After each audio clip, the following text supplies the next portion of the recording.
Oke, shalom semuanya. God bless ya. Nah, kita di ujung penghujung nih dari penciptaan yang sampai titik ayat 5.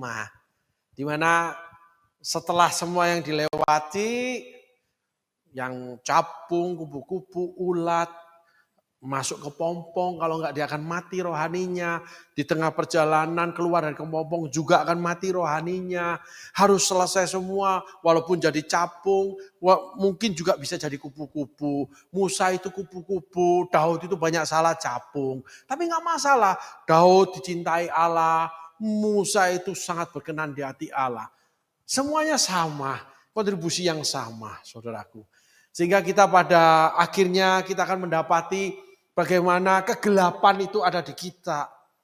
Bagaimana dari keinginan hati terpikat, daripada buah terlarang, di mana itu iblis itu selalu menyediakan diri menunggu di mana Roh Kudus sendiri yang akan membawa kita seperti Tuhan Yesus ketika kepenuhan, ketika semua jawaban doa diberikan.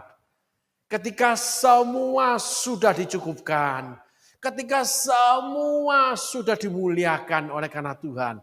Di situ Roh Kudus akan bawa kita, diserahkan kepada iblis untuk diuji sama Roh Kudus, tapi iblis akan mencobai seperti Yesus. Nah, di situ maka terjadilah namanya terang itu menerangi kita.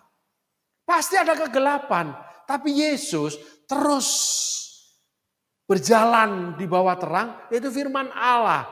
Sehingga Yesus lulus ujian, setelah itu dipakai 3,5 tahun menyelesaikan panggilan hidupnya, panggilan pelayanannya.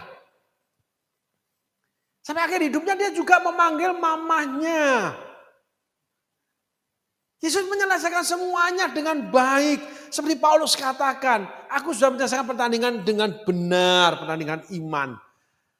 Walaupun Paulus juga tersandung kasus Markus. Yesus juga menghadapi namanya takut, resah, mau mati rasanya ketika menghadapi salib.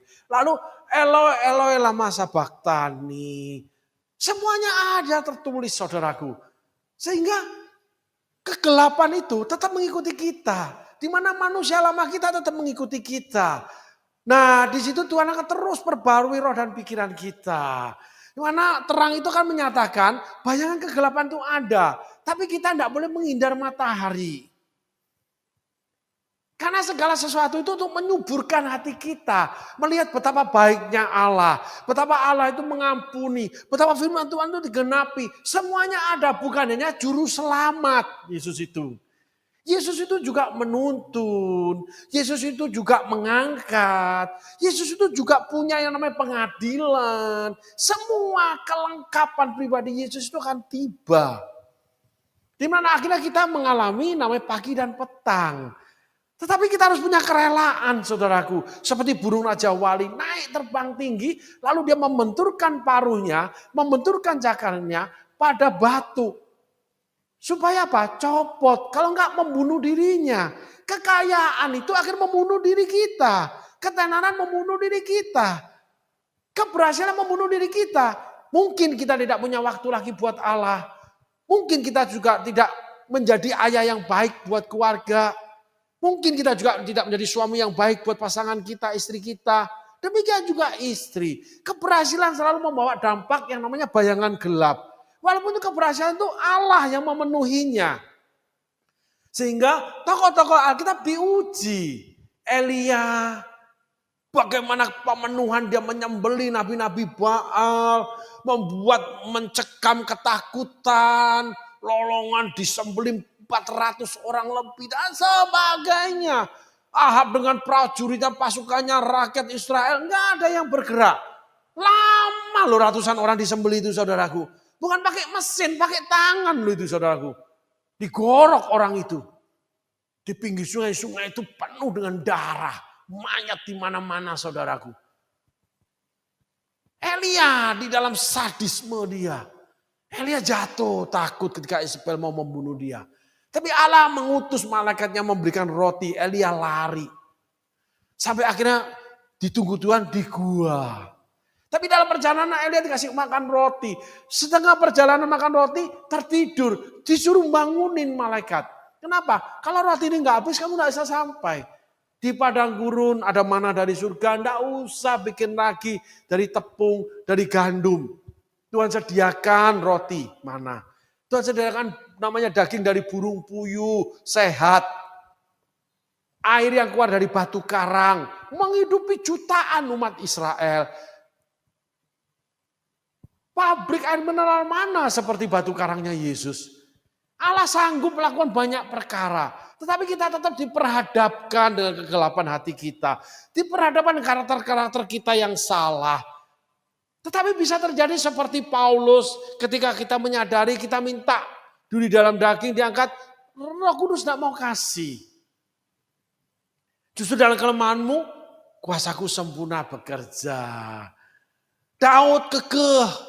Dengan keinginan dia akhirnya berantakan termasuk anak-anak cucunya. Semuanya tertanam, tertera, tertulis di Alkitab. Sehingga kita boleh mempelajarinya. Nah, terang itu adalah terang firman Allah. Yang diwahyukan oleh Roh Kudus. Yang diterangi oleh Roh Kudus menerangi hati dan pikiran kita. Tetapi seringkali kita kekeh. Sehingga kita itu bayangan mengikut kita, tapi kita lebih suka berteduh, saudaraku. Berteduh di keberhasilan, berteduh dengan alasan sibuk mencari uang, berteduh dengan alasan sibuk dengan pekerjaan, sehingga tidak melaksanakan tugas-tugas namanya kehidupan yang lain. Tugas sebagai kepala keluarga, tugas sebagai istri, tugas sebagai namanya ayah, suami, anak, pimpinan, bawahan, hamba Tuhan, pelayan Tuhan. Allah memanggil kita tidak cuma menjadi satu pribadi. Ada banyak hal yang Tuhan ingin kerjakan di pribadi, di mana pribadi ini Tuhan ingin ikut terus bekerja, saudaraku. Nah, hal-hal inilah namanya kita keluarkan daripada namanya kitab Kejadian. Di mana akhirnya terjadilah pemisahan gelap itu dari terang. Kita masuk level selanjutnya, tapi ingat setelah pemenuhan. Reaksi kita, respon kita dipandang baik sama Tuhan. Oh, ternyata ciptakan terang, terang itu baik. Sehingga kita harus hidup di dalam terang. Kita nggak boleh lagi di tengah jalan lalu berhenti, keluar dari kepompong. Kita nggak bisa terus tenggelam dalam keberhasilan. Ternyata ada masa namanya petang. Tapi ingat, kita harus menantikan janji Tuhan. Di mana janji Tuhan itu adalah fajar di pagi hari. Mungkin juga ada awan yang menutupi untuk sementara waktu. Kok rasanya berlama-lama, kok nggak terjadi? Tunggu, karena awan itu akan cair. Awan itu akan meneteskan air. Awan itu akan berlalu dibawa oleh angin. Tetap matahari itu akan bersinar. Janji Tuhan itu seperti fajar di pagi hari. Sehingga kita harus menanti-nantikan Tuhan. Kita harus berdoa, menadahkan tangan ke langit, memandang ke langit. Langit itu adalah tahtanya Allah. Matahari itu di mana ditempatkan untuk menyinari kita di tahtanya Allah. Allah memandang kita dengan wajahnya, memberkati kita dengan kasih karunia. Tetapi kegelapan tetap ada. Nah, iblis nongkrong itu tertulis setelah, saudaraku, kehidupan Adam dan Hawa di Taman Eden. Yang dimulai dengan tidaklah baik manusia seorang diri saja. Maka dibangunlah seorang perempuan. Di mana Adam mengaguminya, inilah tulangku, inilah dagingku. Wow. Nah, setelah mereka berasik-asik, hidup dalam pemenuhan Allah, dalam pekerjaan, kekayaan, dalam ketenaran, dalam pelayanan, dalam lawatan Allah dan sebagainya. Semuanya udah bagus, sudah jadi. Semuanya sudah hebat. Di situ iblis nongkrong di larangan Allah. Dan iblis buat itu menarik buat kamu dan saya. Yakobus tulis memikat hati. Tapi sebenarnya setiap manusia dicobai keinginan sendiri. Iblis cuma numpang dengan keinginan kita. Ingat saudaraku. Iblis cuma numpang dengan keinginan kita. Sehingga terjadi jeda waktu sedemikian lama. Bukan waktu setelah Allah ngomong bangun Hawa. Lalu esok harinya langsung jatuh dalam dosa. Tidak. Allah tunggu kita dalam keberhasilan. Setan pun tunggu dalam keberhasilan kita. Allah menguji. Membawa Yesus ke padang gurun. untuk cobai oleh iblis. Iblis menunggu di mana Roh Kudus serahkan kita untuk dicobai sama dia. Maka ular nangkring di pohon larangan. Dan Yesus menolak semua yang dianjurkan iblis, yang diberikan iblis. Di mana itu dilarang oleh Tuhan. Oh enggak bisa gitu. Jangan fanatik. Oh enggak, bukan fanatik. Tapi memang ini adalah prinsip hidup kami. Saudaraku, saya punya kesaksian seorang hamba Tuhan. Di mana hamba Tuhan itu membeli sesuatu yang kalau boleh dikatakan rumah. Di mana kontraktor rumah ini meminta penjualan itu tidak sesuai dengan harga yang dibayarkan. Karena menghindari pajak. Saat itu pemerintah mengeluarkan keputusan bahwa penjualan di bawah nilai sekian tidak dikenakan pajak. Baik pajak penjualan, baik pajak pembelian rumah. Termasuk yang namanya dibebaskan dari PPN. Dan itu nilainya ratusan juta, saudaraku. Jadi pembayaran dilakukan di under table.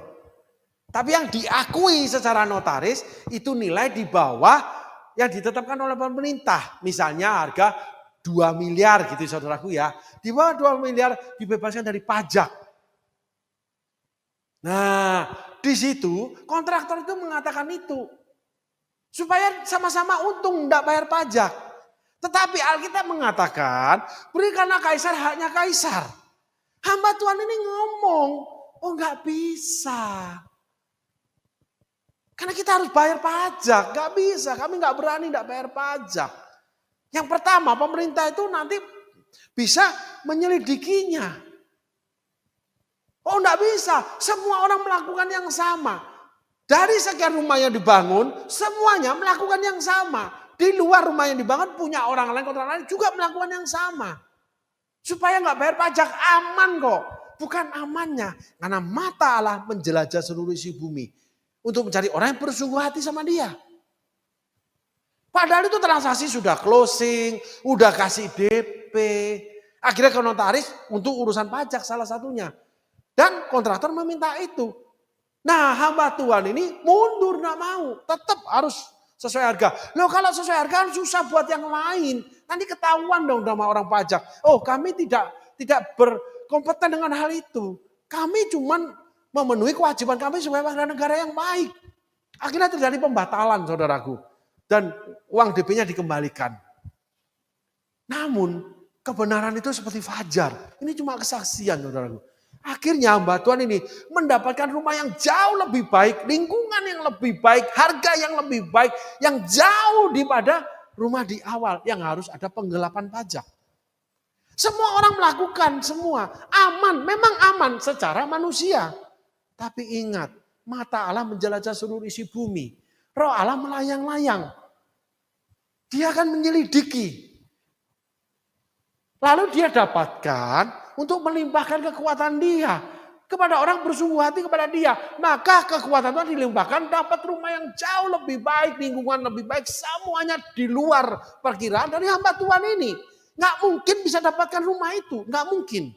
Bukan harganya murah, Tuhan kirimkan berkatnya sampai terbayarkan. Harganya selipat lebih tinggi saudaraku. Dan itu memang jauh di atas daripada rumah yang mau dibeli. Itulah cara Tuhan bekerja. Nggak mau di bawah pohon menghindar matahari, kewajiban membayar pajak, kewajiban firman Allah yang dibebankan sama kita. Berikanlah kaisar haknya kaisar. Bagaimana tentang pajak kaisar? Yesus menjawab. Nah hal ini namanya pengusaha, termasuk orang-orang melayani Tuhan. Apakah masih ada penggelapan pajak? Oh nggak bisa Pak, kita hidup. Maka kegelapan itu ada di dalam batinmu. Itulah Batseba. Yang mengikuti hidupmu seumur hidupmu. Sehingga hartamu itu tidak halal. Karena ada pelanggaran firman. Dan itu membawa pada Salomo. Maka Salomo menyembah berhala, membangun rumah berhala. Anak-anak kita akan menjadi penyembah dunia. Jadi workoholik. Jadi jauh lebih hebat dari kita. Tetapi jauh lebih hebat juga komprominya dengan dunia. Karena iblis punya tempat sudah. Ketika iblis punya tempat buah terlarang itu dimakan, Iblis punya tempat. Iblis merampas tempat. Membuat Adam dan Hawa diusir dari Taman Eden. Dan tempat itu dipakai iblis. Bagaimana dosa mengintip depan pintu. Dosa itu disebut pertama kali di kisah Kain. Anaknya Adam dan Hawa. Kamu harus menguasainya. Kain gagal. Nah, dosa awal dilakukan demikian remeh, tapi di bawahnya itu panjang urusannya. Anak-anak Daud itu keos semua. Saling bunuh itu sudah biasa. Diperkosa, kakak perkosa adik tiri. Pada adik tiri mau dinikahin. Gak sabar ambil diperkosa. Daud gak sabar tidurin Seba. Yang bukan haknya. Sehingga apapun yang saudara perbuat saat ini akan berbuah kemudian. Karena pohon yang saudara bangun, perbuatan saudara ini, pohon yang tidak baik. Maka buahnya juga tidak baik. Nanti ditebang Tuhan, percuma saudara punya perusahaan besar.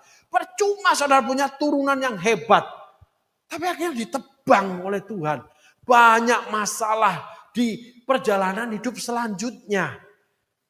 Karena kita tidak menanti-nantikan Tuhan. Tidak rela masuk ke dalam kepompong. Tidak rela, tidak menyediakan diri untuk memang mematahkan yang namanya paru dan cakarnya. Karena itu akan membunuh rohani saudara sendiri. Semakin pingin kaya, semakin terus pingin kaya. Beli mobil ini masih kurang, beli mobil ini masih kurang. Kredit demi kredit, mahal demi mahal terus. Seperti orang minum air laut. Lautan itu salah satu gambaran tentang dunia. Kedalamannya ada beberapa lautan yang tidak bisa ditelusuri oleh manusia. Dan makhluknya hilir mudik tidak karuan saudaraku. Laut itu tidak bisa dibatasi apapun.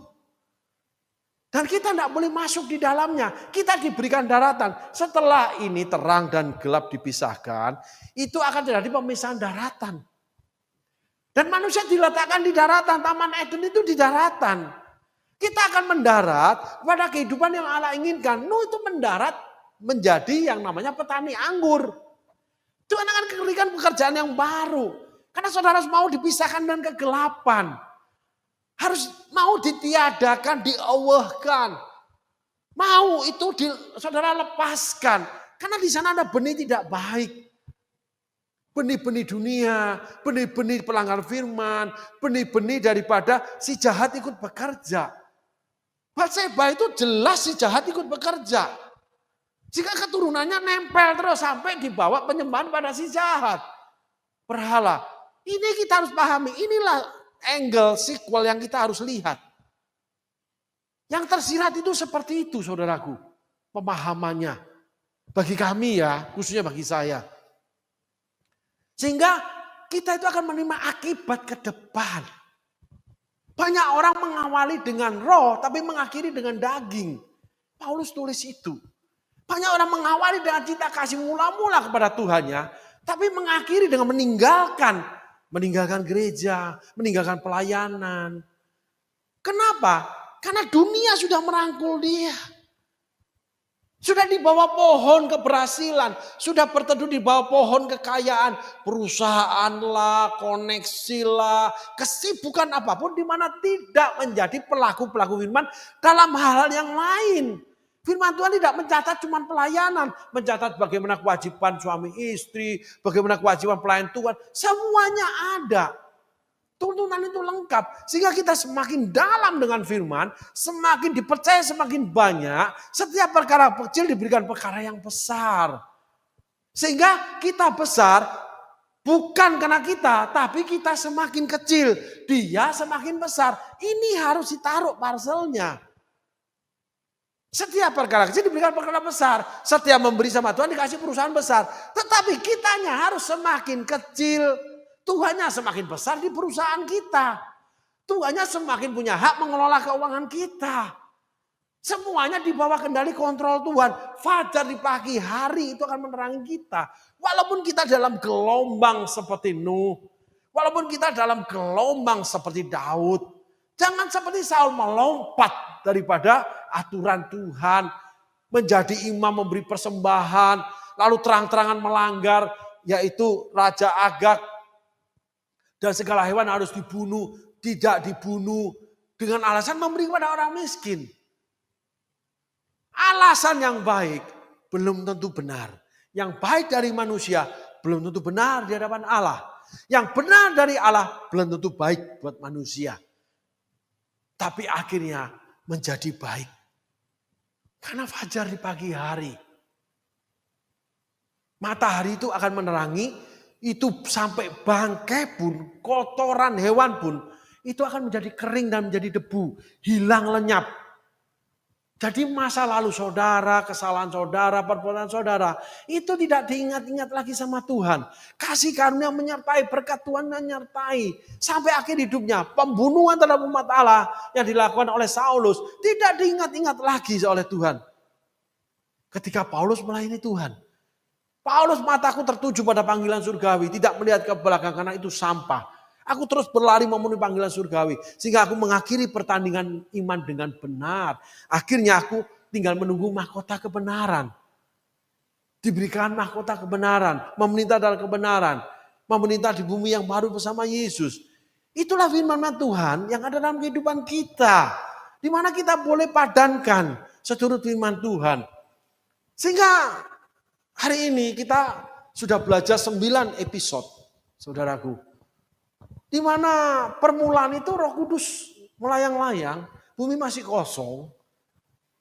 Lalu Allah berfirman, jadilah terang-terang itu jadi, dan terang itu baik. Setelah baik, dipisahkan terang itu dengan gelap. Lalu jadilah pagi dan petang. Nah itulah perjalanan iman kita, saudaraku. Awalnya selalu kita itu buruk, ulet. Tapi akhirnya dibawa masuk jalur kepompong. Awalnya berhasil seperti Raja Wali. Dihidupi oleh ibu Raja Wali lalu menjadi Raja Wali. Tapi pada akhir usia 40 tahun, dia harus naik ke atas gunung. Dia harus bentur-benturkan yang namanya paruh dia dengan cakar dia. Ulat itu harus masuk. Kalau tidak, Raja Wali akan mati dibunuh oleh keberhasilan dia. Yaitu keperkasaan paruh dan cakar dia. Kekayaan, keberhasilan, kekuatan akan membunuh rohani kita. Membuat manusia rohani kita akan masuk ke dalam siksaan yang kekal.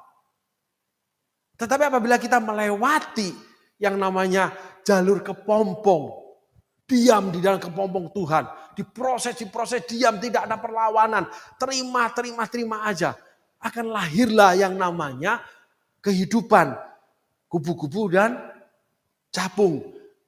Mungkin capung itu adalah Daud, banyak kesalahan dibuat. Tapi menjadi biji mata Allah. Mungkin kubu-kubu itu Musa. Walaupun dia mendapat hukuman tidak boleh masuk dalam tanah perjanjian. Tapi ada kehidupan yang dilewati.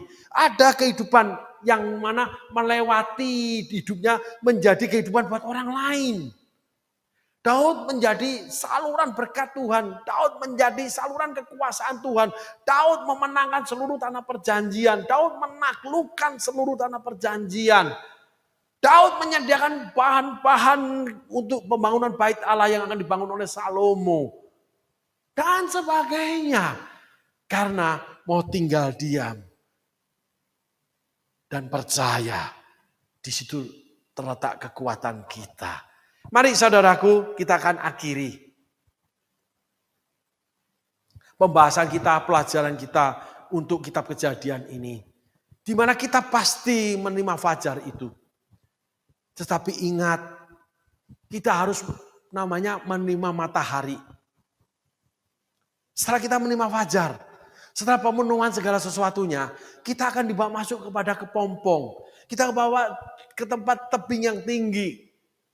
Di mana kita akan berproses kembali dengan Tuhan. Ulat menjadi capung dan kupu-kupu. Raja Wali akan tumbuh lagi paruh yang baru, cakar yang baru. Ketika saudara berhasil, saudara akan dibawa lagi sama Tuhan. Sedikit lebih rendah dari malaikat. Yesus berhasil melayani 3,5 tahun dengan segala mujizat yang tidak gampang untuk dilakukan. Karena semua itu adalah mujizat daripada roh Tuhan yang menyertai Yesus. Tetapi Yesus undur di kala sukses. Yesus memenuhi panggilan salib, meletakkan seluruh keberhasilan, lalu dia memakai jubah salib. Walaupun dengan ketakutan, kalau boleh cawan ini berlalu, ngomel Eloi lama sabaktani. Tapi Yesus akhirnya duduk sebelah kanan Allah Bapa, menjadi perantara buat kita. Dialah juru selamat, dialah menyelamatkan kita. Sehingga Alkitab itu salah satunya Yesus menjadi juru selamat. Tetapi ada catatan-catatan firman Allah yang lain yang harus kita terima. Sehingga kita hidup di dalam terang. Yang membuat kita itu menjadi saluran daripada terang itu sendiri. Kita akhirnya dijadikan terang. Jadilah terang. Jadilah garam. Dengan hasil matahari itu kita menanam, kita beternak, kita bekerja, kita melayani. Itu menjadi terang. Beritakanlah Injil, jadilah saksiku. Jadi teladan. Sehingga kita harus sungguh-sungguh bersungguh-hati mengikut Tuhan. Tidak boleh berteduh dalam keberhasilan. Karena Tuhan akan bawa kita. Kita harus masuk dalam kepompong. Kita harus naik ke tebing tinggi. Kita nggak boleh keluar dari kepompong. Kita nggak bisa terbang dulu. Karena bulunya sedang rontok. Tapi kalau tidak, ulat akan mati, Raja Wali akan mati. Kehidupan kita akan mati, rohani kita. Sehingga setan berkuasa. Lalu melahirkan Kain. Kain melahirkan orang-orang jahat. Sampai terjadi yang namanya Bahtera Nuh dimusnahkan Tuhan. Semua kekayaan yang dikumpulkan pada akhirnya juga akan dimusnahkan. Kenapa? Karena saudara pulang, keturunan saudara pulang. Menghadap Bapak Surgawi. Nggak ada kekayaan yang dibawa. Perusahaan saudara nggak dibawa. Apa yang saudara lakukan? Buat Tuhan. Yang dicatat pada kehidupan Tuhan. Musa menuliskan itu. Yesus mengatakan itu. Kitab Wahyu menuliskan itu. Namanya kitab kehidupan. Di mana Allah akan membawa kita pada pengadilan oleh karena setiap perbuatan kita. Kambing dengan domba dipisahkan. Pengawal tangkap nih yang jahat. Bukan orang bernubuat demi namaku. Bukan orang memberi persembahan yang besar ke gereja. Tidak. Tapi mereka yang melakukan kehendak Bapa. Amin saudaraku. Biar karena 9 episode ini menjadi pelajaran besar buat kita. Mengikut Tuhan itu bukan awal. Mengikut Tuhan itu adalah awal dan akhir. Bukan sampai akhir dan akhir. Di mana kita akan melewati gelombang demi gelombang. Kita memasuki fase sebagai ulat. Dan Tuhan pasti buat kita berhasil. Tetapi dalam keberhasilan itu, kita tidak boleh berteduh. Kita tetap mengikuti gelombangnya Allah. Kita tetap masuk di dalam baterainya Nuh. Kita tetap di bawah matahari. Sampai Tuhan katakan bahwa terang itu baik. Bahwa kehidupanmu baik, rumah tanggamu sudah baik, anak-anakmu sudah baik, pekerjaanmu itu baik, dipandang baik oleh Allah. Karena mata Allah menjelajah seluruh isi bumi, mencari orang bersungguh hati. Tanpa kesungguhan hati, saudara nggak bisa berbuat baik menurut Allah, bukan menurut dunia, bukan menurut saudara.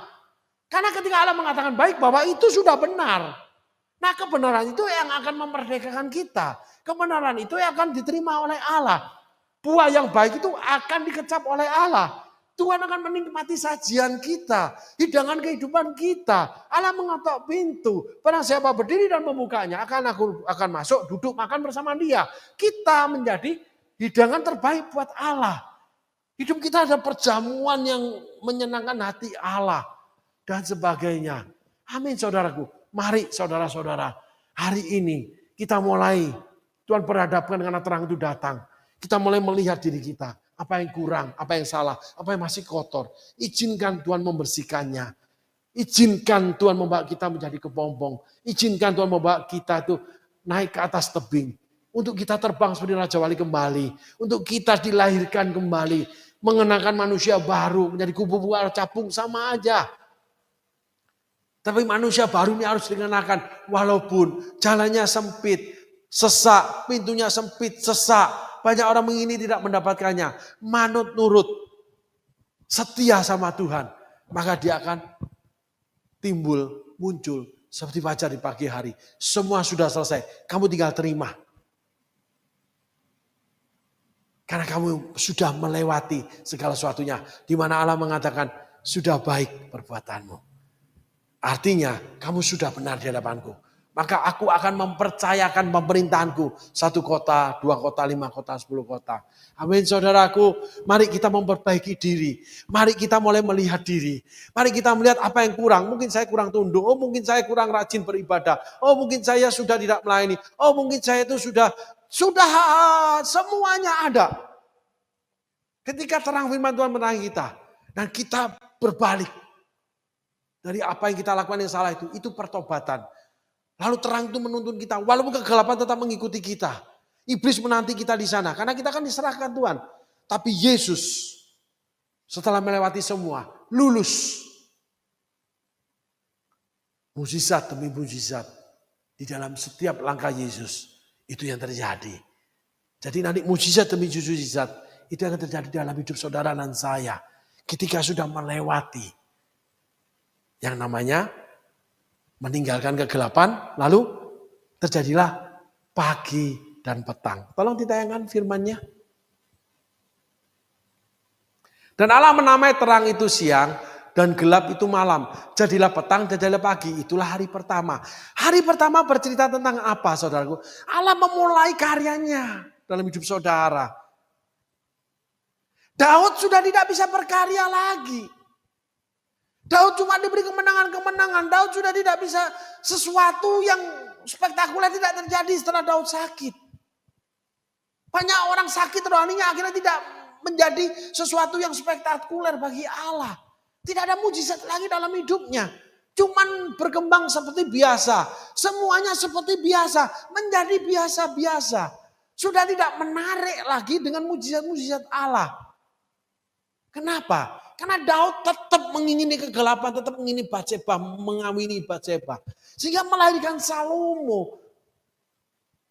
Melahirkan Kain. Dosa mulai ada tertulis. Allah tidak bisa melakukan hari pertama. Sehingga saudara tidak mengalami sabat, petang yang istirahat.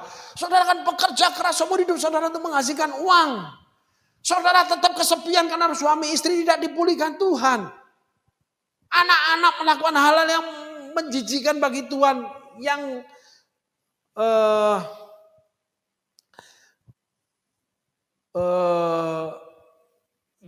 menjadi musuh Tuhan. Yang tidak menyenangkan hati Tuhan dan sebagainya. Anak-anak saudara menjadi anak-anak dunia.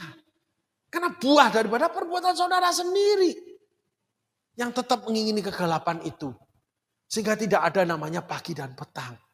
Saudaraku, saudara tetap masuk sampai di ayat kedua. 3, 4, 5 tidak bisa terjadi dalam hidup saudara. Sehingga itulah membuat Saul terhilang. Bileam terhilang karena menerima dari setan. Dan tetap memegangi yang dari setan. Tidak ingin kehilangan apa yang membuat menyenangkan dirinya.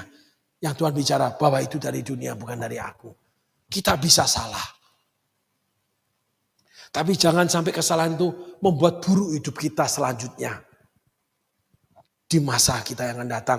Jangan membuat anak-anak kita terperangkap, tertawan di namanya neraka dunia. Karena kita membuka pintu bagi iblis. Sehingga Kain terjadi, Habel terbunuh. Dan sebagainya. Kita memulai sesuatu yang baik dipandang baik sama Allah. Sehingga Allah memulai karyanya di hari pertama sampai menjadi Sabat hari ke-7. Di mana Allah beristirahat. Kita menerima bagian kita. Karena Allah terus yang berkarya. Penciptaan terus terjadi. Namanya pemenuhan. Sampai kita diletakkan di taman di Eden sebelah timur. Pemulihan dalam segala sesuatu. Di bumi seperti di surga. Tuhan Yesus memberkati. Terima kasih saudaraku. God bless you guys.